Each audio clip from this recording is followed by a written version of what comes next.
আমি যখন আন্দোলন করি আমি স্লোগান দিতাম আর কি, স্লোগান দেওয়ার ফলে আমার গলা ভেঙে যেত।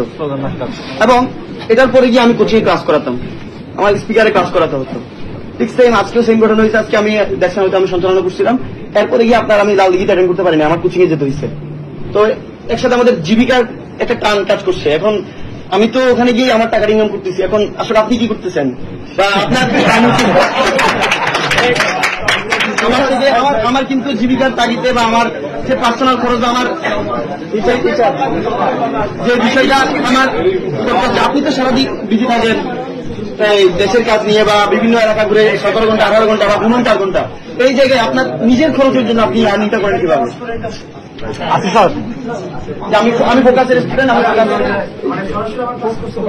আমি স্যার আমি একটু অনলাইনে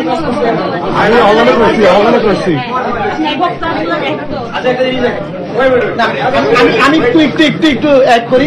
আপনার আগেই ছিল আর কি আপনার ক্লাসগুলা, এখন তো আপনি খুবই ব্যস্ত, এখন কিভাবে আর্নিংটা করেন? নাকি আগে জমানো টাকা থেকে খরচ করতে খুবই জীবন আমি জানি না, তার মানে হচ্ছে আমি পড়ে হচ্ছে 16 একটা প্রতিষ্ঠান আছে, নিজের প্রতিষ্ঠান হচ্ছে প্রায় প্রতিষ্ঠানের 2 বছর। এখন বললেন যে প্রতিষ্ঠানের পাবলিসিটি করতেছে, আমার নিজের একটা প্রতিষ্ঠান আছে, এই প্রতিষ্ঠানে আমি হচ্ছে ডিরেক্টর।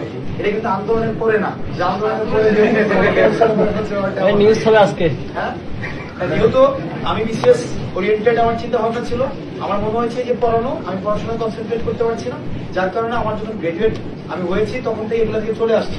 কিন্তু আমার তো ইনকাম কন্টিনিউ করতে হবে, তাই না? ইনকাম কন্টিনিউ করার জন্য আমার একটা অনলাইন প্রতিষ্ঠান আছে, এবং ওই অনলাইন প্রতিষ্ঠান থেকে সেক্ষেত্রে হচ্ছে আমি এখনো পড়াই, তবে এই 2 মাস পড়াই না। আমি যে আপনি বললেন না পড়াই কিনা, আমি লাস্ট এই পরশু দিন ক্লাস নিচ্ছি। তাহলে আর্নিংটা ওই দিক থেকে আসতেছে, আর্নিংটা ওই মাস থেকে আসতেছে, স্যালারি বেড়ে গেছে। ওটা আমার প্রতিষ্ঠান।